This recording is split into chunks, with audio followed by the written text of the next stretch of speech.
السلام علیکم دوستو، کیا حال چال ہے؟ امید کرتا ہوں کہ آپ سب خیریت سے ہوں گے، جہاں بھی ہوں گے محفوظ ہوں گے، خوش ہوں گے۔ آج ہم آپ کے لیے ایک بہت ہی انٹرسٹنگ اور بہت ہی ایمان فروز واقعہ لے کے آئے ہیں حضرت محمد مصطفیٰ صلی اللہ علیہ وآلہ وسلم کا۔ اور انہوں نے جب سفر کیا تھا عمرے کی نیت سے مکہ کی طرف، تو اس کا اور اس سٹوری کے جو ہیرو ہیں ابو بصیر، ہم ان کے لائف کے کچھ واقعات بھی آپ ساتھ شیئر کریں گے۔ تو انشاءاللہ امید کروں گا کہ آپ کو یہ سٹوری آپ کو بہت اچھی لگے گی اور آپ کو پسند آئے گی، اور آپ کے ایمان میں اضافہ ہوگا، آپ کے اسلام میں، آپ کے دین میں اضافہ ہوگا۔ تو بغیر کسی تاخیر کے ہم اپنی ویڈیو آج کی شروع کرتے ہیں۔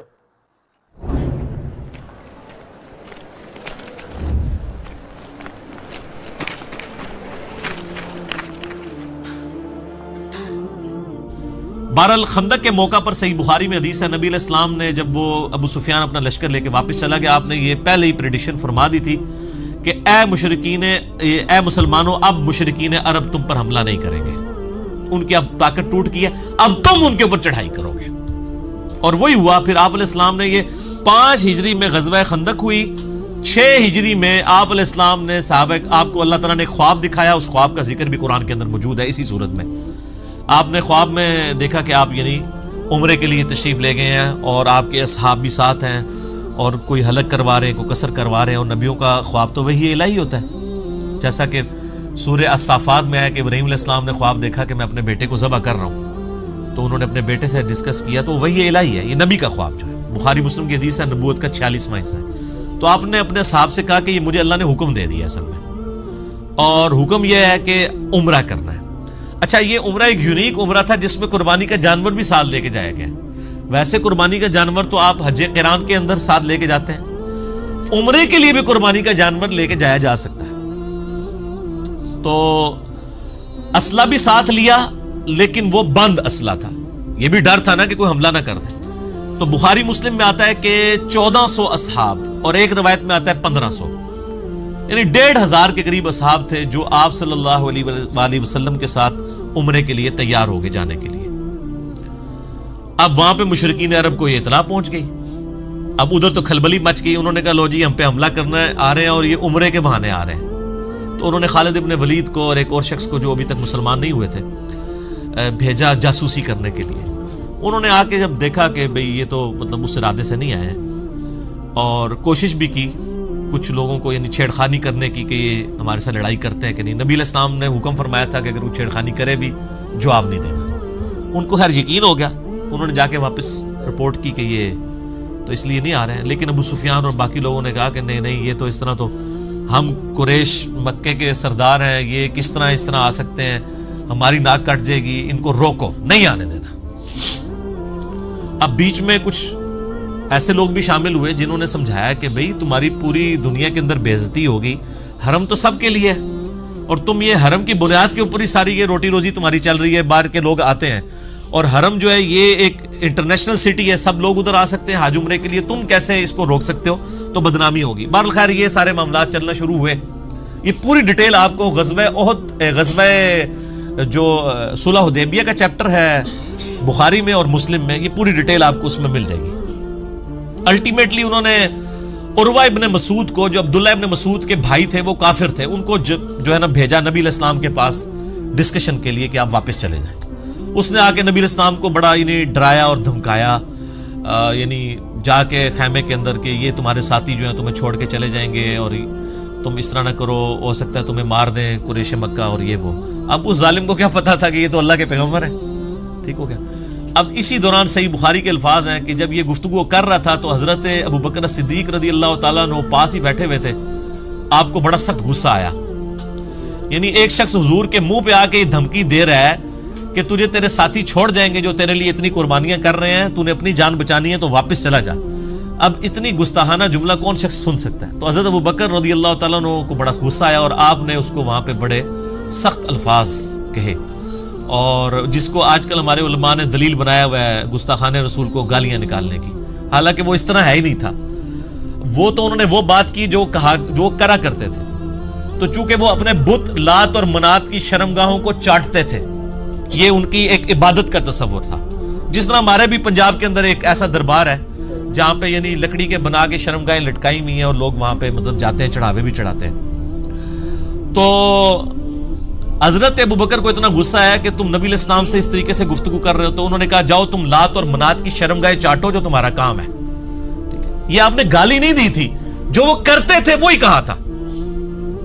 گالی تو ہوتی ماں بہن کی کو گالی نکالتے یا جس طریقے سے گالی نکالنے کا انداز ہے, اس کو گالی کہنا غلط ہے. جس طرح آج اگر کوئی قبر کی مٹی چاٹتا ہے اور ہم اس کو کوئی قرآن و حدیث سے بات سمجھاتے ہیں اور وہ بات ماننے کے لیے تیار نہیں ہوتا, تو ہم کہیں گے جا تو فلاں قبر دی مٹی جا کے چاٹ, تو یہ کہے گا مجھے گالی دے دی ہے. وہ تو چاٹتے ہیں نا سر, تو گالی تو نہ ہوئی, جو کرتے تھے وہ. خیر میرا یوٹیوب پہ ایک کلپ بھی ہے, گستاخوں کو گالیاں دینا کیا ثواب کا کام ہے, تو اس میں نے ان کے سارے دلائل ذکر کیے ہیں قرآن اور حدیث میں جو وہ پیش کرتے ہیں. پھر حضرت مغیرہ ابن شعبہ رضی اللہ تعالیٰ عنہ بھی پاس کھڑے ہوئے تھے, اور وہ تھوڑی تھوڑی دیر بعد, بخاری کے الفاظ ہے کہ اس کی عادت تھی وہ حضور کی داڑھی کی طرف نہ ہاتھ بڑھاتا تھا. بات کرنے میں نا اس کا ایک بعض لوگوں کا ایک عادت ہوتی ہے نا, تو یہاں پہ بھی بعض لوگ جو ہیں وہ کسی کو منانے کے لیے اس کے داڑھی کو ہاتھ, تھوڑی کو ہاتھ لگاتے ہیں. تو جب وہ داڑھی کو ہاتھ لگاتا تو حضرت مغیرہ ابن شعبہ جو ہے نا وہ اپنی تلوار کا جو دستہ ہے نا بیک سائڈ کے اوپر, وہ اس کے ہاتھ پہ یوں مارتے کہ پیچھے کر گستاخ, اپنے ناپاک ہاتھوں کو نبی علیہ السلام کی داڑھی سے پیچھے کر. اچھا, تو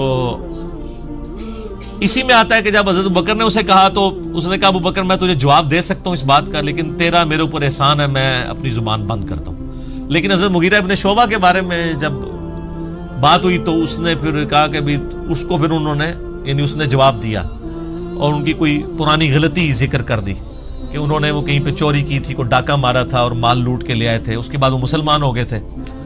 تو حالانکہ نبی علیہ السلام کے پاس جب آئے تو آپ نے کہا کہ تیرا اسلام قبول ہے, لیکن یہ مال میرے پاس نہیں, تو نے جمع کرانا, مال تو جو ہے نا وہ جس کا ہے اس کو دے. تو اس کی طرف اس نے اشارہ کیا کہ اس وقت میں نے تجھے پناہ دی تھی نا جب تو نے لوگوں کا مال اس طرح ہڑپ کیا تھا. تو یہ مغیرہ ابن شعبہ رضی اللہ تعالیٰ کو اس نے جواب دیا. اچھا جی, پھر اسی دوران نبی علیہ السلام خیمے سے باہر تشریف لے کے آئے. اب صحابہ کرام یہ چاہتے تھے کہ ان کو ذرا دکھائیں کہ ہم کتنے جانثار ہیں. تو نماز کا ٹائم ہو گیا, نبی علیہ السلام نے وضو کے لیے پانی منگوایا.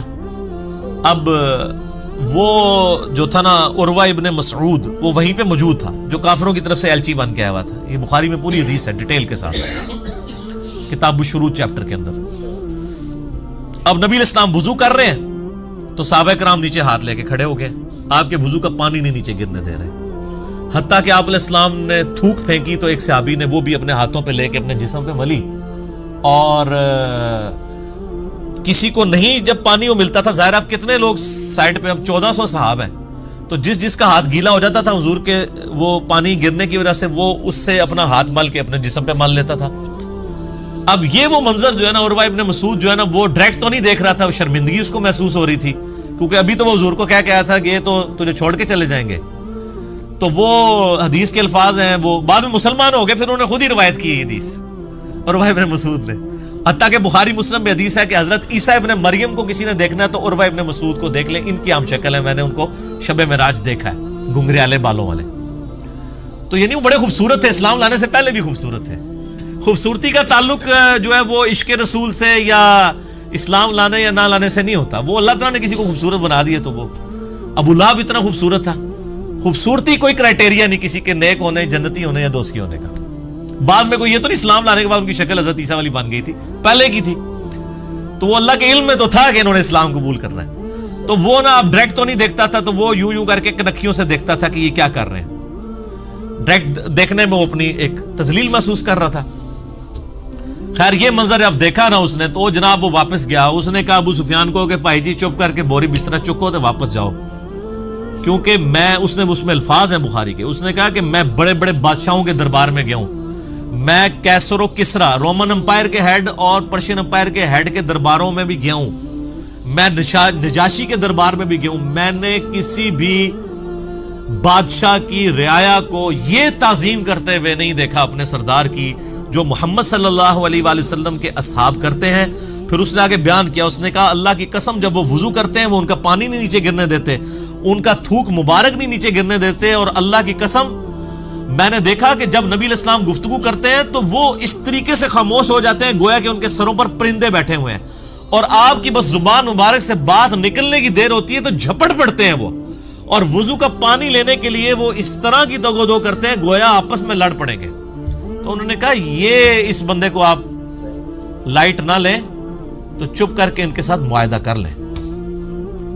اب یہ ان کے لیے بہت بڑی تذلیل تھی کہ معاہدہ کر لیں۔ معاہدے کا تو مطلب یہ ہے کہ انہوں نے مسلمانوں کو پاور کے طور پہ تسلیم کر لیا ہے۔ ابھی تک تو وہ 3 دفعہ تو مارنے کے لیے آئے نا، بدر میں، احد میں اور خندق میں، اب وہ پاور تسلیم کریں گے تو تبھی معاہدہ کریں گے۔ سہیل ابن عمرو کو بھیجا، وہ بھی بعد میں صحابی بن گئے، ان کا بیٹا تھا ابو جندل اور دوسرا بیٹا تھا عبداللہ۔ سر یہ آپ نے سب کچھ دیکھنا تو عمر سیریز دیکھے۔ قطر والوں نے 30 اقساط کے اوپر سیدنا عمر فاروق رضی اللہ تعالیٰ کی پوری بایوگرافی فلمائی ہے، ان کو سینٹرڈ کر کے نبی علیہ السلام کی سمجھ لیں سیرت فلما دی ہے ویڈیو میں۔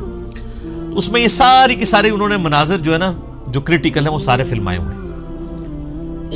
تو سہیل ابن عمرو آیا تو پھر حضرت ابوبکر نے کہا کہ لگتا ہے اب صلح ہو جائے گی، کیونکہ وہ ذرا سمجھدار آدمی تھا، اور وہی ہوا۔ اس نے کہا جی آپ ہمارے ساتھ معاہدہ کر لیں۔ نبی علیہ السلام نے فرمایا ٹھیک ہے۔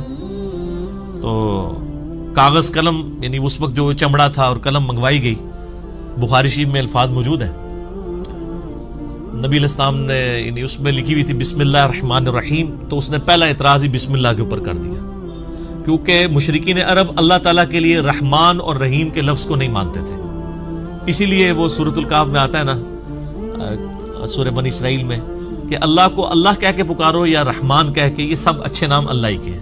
وہ اللہ نے اصل میں ان کا رد کیا تھا۔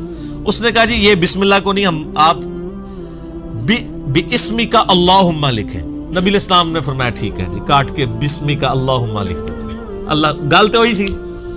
اچھا پھر اس میں لکھا گیا یہ جو ہے وہ محمد رسول اللہ صلی اللہ علیہ وآلہ وسلم اور مشرکین عرب کے درمیان معاہدہ ہے۔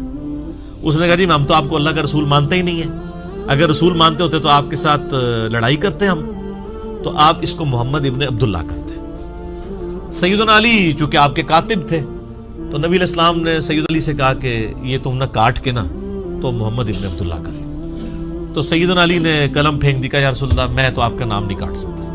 یہ نہیں محبت فرماتے، یعنی فرتے محبت میں تھا۔ نبی علیہ السلام نے بھی اس کو برا نہیں بنایا۔ آپ نے فرمایا اچھا یہ قلم مجھے دو، مجھے بتاؤ کہاں لکھا ہوا ہے، تو بتایا گیا یہ لکھا ہے۔ تو آپ نے اپنے مبارک ہاتھوں سے ایسے لکیر پھیری، اور بخاری کے الفاظ ہیں، اس میں میرا کلپ بھی ہے، نبی علیہ السلام کی ہینڈ رائٹنگ، کہ آپ علیہ السلام نے اپنے ہاتھوں سے محمد بن عبداللہ لکھا۔ چونکہ آپ لکھنا پڑھنا تو جانتے نہیں تھے، یہ آپ کا معجزہ تھا، تو وہ اس میں الفاظ ہیں حدیث کے کہ آپ کی رائٹنگ اتنی اچھی نہیں تھی، کیونکہ یہ قرآن میں سورہ عنکبوت کی آیت نمبر 51 ہے کہ یہ نبی علیہ السلام کا معجزہ قرآن ہے۔ اس سے پہلے 49 50 میں آتا ہے کہ اگر یہ نبی دائیں ہاتھ سے کچھ لکھ سکتے ہوتے تو کافر کہتے یہ کتاب انہوں نے خود لکھی ہے۔ تو یہ آپ کا معجزہ تھا کہ آپ امی تھے۔ بہرحال معاہدہ لکھا گیا، اس کے اوپر یعنی سگنیچرز بھی ہو گئے۔ اب حضرت عمر کی تسلی نہیں ہو رہی، صحیح بخاری میں حدیث ہے، حضرت عمر آئے، کہا یا رسول اللہ ہم سچے نہیں ہیں؟ بالکل سچے ہیں جی۔ یہ کافر کیا جھوٹے نہیں ہیں؟ کہا جھوٹے ہیں۔ اچھا جی۔ پھر کہا یا رسول اللہ وسلم کیا ان کے جو مقتولین ہیں وہ دوزخ میں اور ہمارے مقتولین جنت میں نہیں ہیں؟ فرمایا بالکل۔ تو یا رسول اللہ ہم کیوں پھر ان کے ساتھ دب کے صلح کر رہے ہیں؟ کیونکہ اس میں شرائط 3 شرائط تھی۔ پہلی شرط یہ تھی کہ اگر کوئی کافر مسلمان ہو کے یعنی مدینہ شریف آ جائے تو نبی علیہ السلام پابند ہیں اس کو واپس کرنے کے، لیکن اگر کوئی مسلمان واپس آ گیا مکے تو مشرکین عرب اس کو واپس نہیں کریں گے، یہ دوسری شرط تھی۔ اب یہ تو دب کے صلح کرنے والی بات تھی۔ اور تیسری شرط یہ تھی کہ اس سال آپ عمرہ نہیں کریں گے، ہمارے بھی ناک رہ جائے، آپ واپس چلے جائیں، اگلے سال آ کے آپ عمرہ کر لیں، قضا کر لیں۔ یہ 3 شرائط تھی۔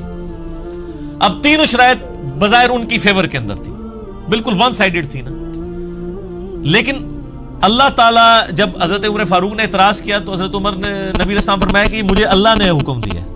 اب نبی جب اللہ کی وحی کے ساتھ کوئی کر رہا ہے اس پہ تو کوئی اعتراض نہیں۔ بال حضرت عمر کی تسلی نہیں ہوئی، آپ اس سے خاموشی سے نکل کے جا کے حضرت ابوبکر صدیق رضی اللہ تعالیٰ سے جا کے کہا کہ یہ دیکھیں یہ صلح کر لی۔ تو حضرت ابوبکر نے پھر حضرت عمر کو ڈانٹا اور کہا کہ وہ اللہ کے رسول ہیں، اور حضرت عمر کہتے ہیں مجھے پوری زندگی میں نے بڑا صدقہ اور خیرات کیا ہے، اس دن مجھ سے نبی علیہ السلام کے ساتھ مس بیہیو جو کیا، حالانکہ اس میں مس بیہیو کوئی بھی نہیں تھا، لیکن ظاہر ہے کہ وہ جو شریف انسان ہوتا ہے وہ تو سمجھتا ہے کہ نبی کا مرتبہ کیا ہے، وہاں تو آپ آواز بھی اونچی کریں تو اعمال کارت ہو جائیں گے۔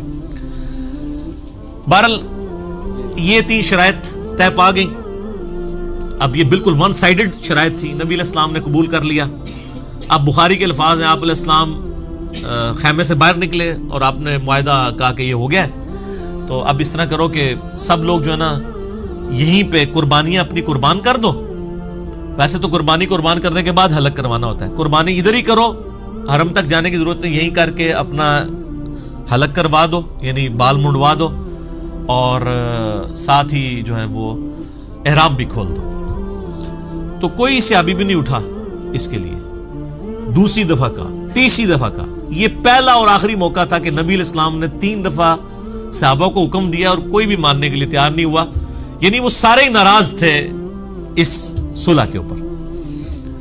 اب نبی علیہ السلام کی ایک مبارک عادت تھی کہ آپ ہر سفر میں اپنی کوئی نہ کوئی بیوی ساتھ رکھا کرتے تھے، قرآن اندازی کرتے تھے، بخاری میں آتا ہے ایک بیوی کو ساتھ دے جاتے تھے۔ اس سفر میں حضرت ام سلمہ آپ کے ساتھ تھی، وہ خیمے میں بیٹھی ہوئی تھی۔ یہ سب سٹوری نہیں میں پڑھ رہا، یہ میں جتنا کچھ بیان کر رہا ہوں یہ بخاری مسلم میں موجود ہے، ٹھیک ہے جی۔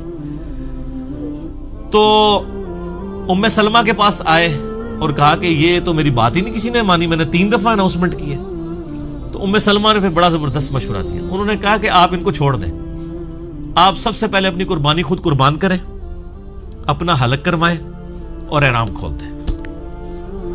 نبی علیہ السلام باہر نکلے، اپنی قربانی کو قربان کیا، حجام کو بلوایا، سر حلق کروا دیا، احرام کھول دیا۔ اب باقیوں نے جب تمام صحابہ نے دیکھا حضور نے کیا ہے، پہلے ایک اٹھا، پھر دوسرا، پھر تیسرا، کرتے کرتے سب کے سب نے، یعنی اب پیچھے کوئی راہ نہیں۔ این ممکن ہے کہ صاحب یہ سوچ رہے ہوں کہ کوئی شاید کوئی نیا حکم نازل ہو جائے تو شاید کوئی نہ کوئی ہمیں اجازت مل جائے، کیونکہ صحابہ تو چاہ رہے تھے کہ ہم ان کے ساتھ لڑائی کریں گے اور یہ معاملہ کریں گے۔ اس دوران ایک اہم واقعہ ہوا جو بخاری مسلم دونوں میں موجود ہے کہ حضرت عثمان غنی رضی اللہ تعالیٰ عنہ کو نبی علیہ السلام نے اپنا سفیر بنا کے مشرکین عرب کے پاس ڈسکشن کے لیے بھیجا۔ انہوں نے ان کو وہاں پہ قید کر لیا، یعنی محصور کر لیا، واپس نہیں آنے دیا۔ ان کو بلکہ آفر کی کہ تم عمرہ کر لو، چونکہ وہ حضرت عثمان بھی بنو امیہ سے تھے، ابو سفیان بھی بنو امیہ سے تھا۔ نبی علیہ السلام نے بڑی سمجھداری کی کہ ان کے خاندان کا ایک بندہ بھیجا۔ یہ خطرہ تھا کسی اور کو بھیجتے وہ قتل ہی نہ کر دیں، لیکن خاندان والوں کا خیال کرتے تھے، کیونکہ قبائلی سسٹم بڑا سٹرانگ تھا نا، وہ سال 2 کھڑے ہو جاتے تھے امیت میں۔ تو حضرت عثمان رضی اللہ تعالیٰ عنہ کو انہوں نے قتل تو نہیں کیا، لیکن وہاں پہ معصور کر لیا اور کہا کہ بھی تم کرنا چاہ رہے ہو تو کر لو۔ انہوں نے کہا میں نبی علیہ السلام کے بغیر عمرہ نہیں کروں گا، عمرے کو میں نے کیا کرنا ہے، نبی علیہ السلام ہی ہمارے ساتھ نہیں ہے تو لیکن پیچھے یہ خبر مشہور ہوگی مسلمانوں میں کہ حضرت عثمان کو شہید کر دیا گیا۔ اب چونکہ علم غیب والا تو معاملہ بعد میں شروع ہوا ہے، اس زمانے میں تو کوئی نہیں ہوتا تھا۔ نبی علیہ السلام تک بھی خبر پہنچی، اللہ نے چونکہ وحی سے نہیں بتایا، اب حضور کو بھی یہ بات نہیں پتا تھی۔ آپ نے ایک درخت کے نیچے صحابہ کرام کو جمع کیا اور موت کے اوپر بیعت لی پہلی دفعہ کہ مر جائیں گے، یہاں سے نہیں جائیں گے جب تک کہ عثمان کے قتل کا بدلہ نہ لے لیں۔ تو بیعت والا یعنی یہ معاملہ ہوا۔ خیر اللہ کا کرنا ہوا، حضرت عثمان غنی پھر اس دوران ان کو جب پتہ چلا وہ ڈر گئے، انہوں نے حضرت عثمان کو واپس بھیج دیا۔ لیکن یہ اصحاب شجرہ کے بارے میں صحیح مسلم میں حدیث ہے کہ جن لوگوں نے اس درخت کے نیچے نبی علیہ السلام کی بیعت کی ہے ان کو آگ نہیں چھوئے گی۔ اور قرآن پاک میں بھی اللہ تعالیٰ نے اسپیسیفکلی یہ جو اس میں آیات نازل ہوئی ہیں نا، رضی اللہ عنہم ورضوا عنہ اور محمد رسول اللہ والذین معہ اشداء علی الکفار، یہ اسپیسیفکلی صلح حدیبیہ کے صحابہ کے بارے میں جو واقعی جانثار تھے۔ ہم بعد میں اجتہاداً سب پہ لگا لیتے ہیں، لیکن اسپیسیفکلی یہ آیات ان لوگوں کے لیے نازل ہوئی ہیں۔ تو حضرت عثمان غنی رضی اللہ تعالیٰ عنہ کی طرف سے نبی علیہ السلام نے اپنا ہاتھ بلند کیا، آپ نے فرمایا یہ میرا ہاتھ ہے اور یہ عثمان کا ہاتھ ہے، میں اس کی بھی بیعت یعنی لیتا ہوں۔ اور قرآن میں اس بیعت کو یعنی ایسی بیعت کہا گیا کہ اللہ تعالیٰ نے فرمایا کہ یہ بیعت جب کی جا رہی تھی تو تمہارے ہاتھوں پر اللہ کا ہاتھ تھا، یعنی نبی علیہ السلام on the behalf of God بیعت لے رہے تھے، جو سورہ توبہ میں آتا ہے اللہ تعالیٰ نے مومنین کی جانیں جو ہیں وہ اور ان کی مال جنت کے بدلے میں خرید لی ہیں، تو مومن اس بیعت کے اوپر خوشیاں منائیں۔ بیعت کہتے ہیں، بے اردو میں لفظ استعمال ہوتا ہے نا، با یا عین، بیچنے کو۔ تو مومنین نے اپنے آپ کو بیچ دیا اللہ کے سامنے، اپنے مال کو اور اپنی جان کو جنت کے عوض۔ تو یہ جو پیری مریدی والی بیعت ہے نا، یہ آپ جا کے لوگوں کے سامنے اپنے آپ کو بیچ دیتے ہیں، پھر واقعی وہ تانوں خرید ہی لیندے نے، جو کچھ کردے نا تواڈے نال کرتے صحیح نے ویسے، تو بیعت کریں اللہ اور اس کے رسول کی عز و جل و صلی اللہ علیہ وآلہ وسلم. تو حضرت عثمان یعنی اس دن معزز تھے, اللہ تعالیٰ نے یعنی ان کو یہ مرتبہ دیا, کرنا ضروری ہے. اچھا معاہدہ لکھا گیا تو اب سہیل ابن عمر کا بیٹا تھا ابو جندل, وہ مسلمان ہو چکا ہوا تھا. جو معاہدہ لکھنے ہے اس کا بیٹا مسلمان, اسی دوران وہ وہاں پہ آ گیا, بیڑیوں میں جکڑے ہوئے تھے, وہ بھاگ کے آ گئے. تو ابو جندل کی حالت دیکھی, مسلمانوں کو ترس آ گیا. تو سہیل ابن عمر سے نبی علیہ السلام نے کہا کہ ابو جندل کو تو میرے پاس رہنے دو. اس نے کہا نہیں جی معاہدہ لکھا جا چکا ہے. آپ نے بڑی کوشش کی, فرمایا کو فدیہ لے لو, کچھ کر لو, اس کو نہ لے کے جاؤ. کیونکہ ابو جندل بھی چیخ رہے تھے کہ مجھے بڑا میرے ساتھ ظلم ہوتا ہے, زیادتی ہوتی ہے. الٹیمیٹلی جب سہیل نہیں مانا جا رہا, وہ باپ بھی تھا, تو نبی علیہ السلام نے پھر کہا کہ ٹھیک ہے ابو جندل صبر کرو, اللہ تعالیٰ کوئی نہ کوئی تمہارے لیے راستہ نکالے گا. چونکہ اب معاہدہ ہم لکھ چکے ہیں کہ کوئی مسلمانوں میں سے, یہ ایک ہی بندہ تھا جو آیا تھا, ٹھیک ہے نا, جو واپس کرنا پڑ گیا اسی موقع کے اوپر. اب سہیل ابن عمر واپس لے گیا اور بڑا خوش ہوا, کہتا دیکھنا پھر اسی کیسی شرط میں رکھی کہ نہ میں سیانا ہوا, یہی نہیں پتا یہی شرط گاٹے فٹ ہونی سی, یہی گلے فٹ ہونی تھی یہی شرط. تو اس وقت پھر ابو جندل نے سہیل ابن عمر سے کہا کہ تو کیا سمجھتا ہے کہ اس شرط سے تمہیں فائدہ ہوگا؟ بتاؤ آج تک جتنے مسلمان ہوئے ہیں کبھی مدینے سے مکے کو واپس آیا حضور کو چھوڑ کے؟ کوئی ایک بھی مرتد ہوا ہے؟ اس نے کہا نہیں. تو ان کا تو اس سے حضور کو کیا فرق پڑے گا, ادھر سے تو کوئی نہیں آنا. اگر تم کہتے ہو کہ یہاں سے لوگ وہاں جانا چھوڑ دیں گے تو کیا وہ اسلام قبول کرنا چھوڑ دیں گے؟ وہ یہاں پر ہی رہیں گے لیکن اسلام تو قبول کر لیں گے. تو نبی علیہ السلام تو ون ون سچویشن میں, اور وہی ہوا. وہ صحیح بخاری میں آتا ہے, ایک اور صحابی تھے ابو بصیر رضی اللہ تعالیٰ, اور وہ بھاگ کے مسلمان ہو کے مدینہ شریف آ گئے. پیچھے ہی مشرکین عرب بھی آ گئے اور کہا یا رسول اللہ اپنا وعدہ پورا کریں. تو نبی علیہ السلام نے پھر ابو بصیر سے کہا کہ خدا کر کے معاہدہ ہوا ہے, تو اب معاہدے کو نہ توڑ, تو تو واپس نہ ان کے ساتھ چلا جا. تو نبی علیہ السلام نے ان کو واپس بھیج دیا. اب راستے میں کیا ہوا کہ وہ دو بندے تھے, یہ اکیلا تھا, اور ان بندوں میں سے صحیح بخاری میں آتا ہے ایک بندے کے پاس بڑی خوبصورت سی تلوار تھی. تو وہ تلوار کی اپنی تعریف کر رہا تھا کہ دیکھو یہ کتنی خوبصورت تلوار ہے, اس کا دستہ کتنا پیارا ہے, اور یہ جس کا عورتوں کو بھی عادت ہوتی ہے نا اپنی چیزوں کی تعریف کرنے کی. تو وہ ابو بصیر نے نا اس کی کمزوری سمجھ لی. تو اب وہ گپ شپ شروع ہوگی, ظاہر واپس جا رہے تھے, فرینڈلی ماحول تھا. انہوں نے کہا یہ تلوار ذرا مجھے دکھاؤ نا, میں بھی اسے دیکھوں. وہ تلوار پکڑی, اس کو قتل کیا گھوڑا لے کے. تو نبی علیہ السلام کے پاس آ گئے.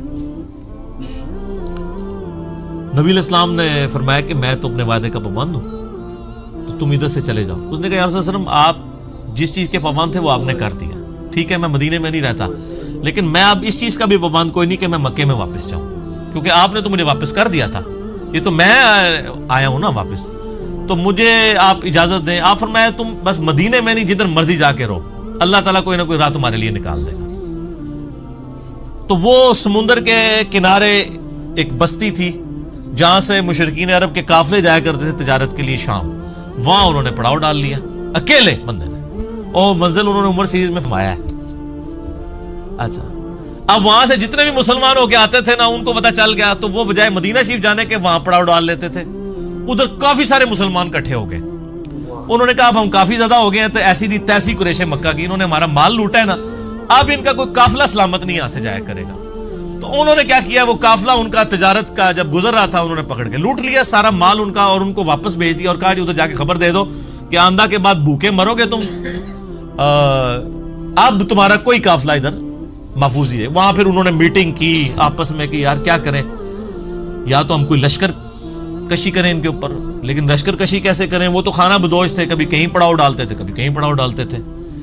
تو الٹیمیٹلی یہی ڈیسائیڈ ہوا, سہیل ابن عمر کو بلایا گیا کہ تو بڑا سیاڑا مرد ہے نا, تو مہربانی کر جا کے نبی علیہ السلام کو ریکویسٹ کر کے یہ شرط ختم کر دیں, اور جو لوگ مسلمان ہو رہے ہیں نا, اللہ کا واسطہ جو انہوں اپنے کول ہی رکھو, ساڈے تو جان چھڑاؤ, کم از کم آپ کے پاس رہیں گے, کم از کم ہمارے قافلے تو نہیں لوٹیں گے نا, کسی چیز کے پابند تو ہوں گے. پھر وہ واپس آئے اور انہوں نے آ کے ریکویسٹ کی, اور نبی علیہ السلام کی شرافت تھی, آپ نے قبول کر لی. آپ فرمایا چلو ٹھیک ہے. پھر ان کی یہ جان چھوٹی. بر وہ صحابی جو تھے ابو بصیر, حضرت عمار ابن یاسر کو نبی علیہ السلام نے بھیجا کہ جا کے ان کو پیغام دو. تو وہ حالت نزع میں تھے اس وقت, یعنی وہ بیمار ہو گئے, وہ عرب میں. تو بہرحال وہ نزا کے عالم میں تھے. عمار ابن یاسر آئے, انہوں نے خوشخبری دی, ان کی قبر پھر وہیں پہ بنی ہے.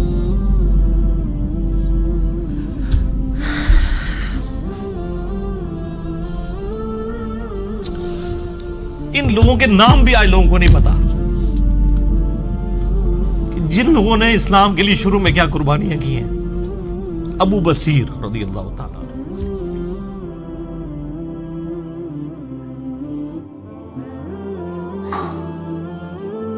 آپ دیکھیں کس طریقے سے یعنی ان لوگوں نے اپنی طرف سے ہوشیاری کرنے کی کوشش کی. اچھا جب یہ سب کچھ ہوا پھر حضرت عمر آئے حضرت ابوبکر کے پاس اور کہا کہ آپ نے سچ کہا تھا, یہ اللہ کے رسول ہے صلی اللہ علیہ وسلم. یعنی میرا وہ ویژن نہیں تھا کہ ہم دب کے صلح کر رہے ہیں اور یہ صلح جو ہے وہ مسلمانوں کے لیے فتح کی نوید ثابت ہونی ہے.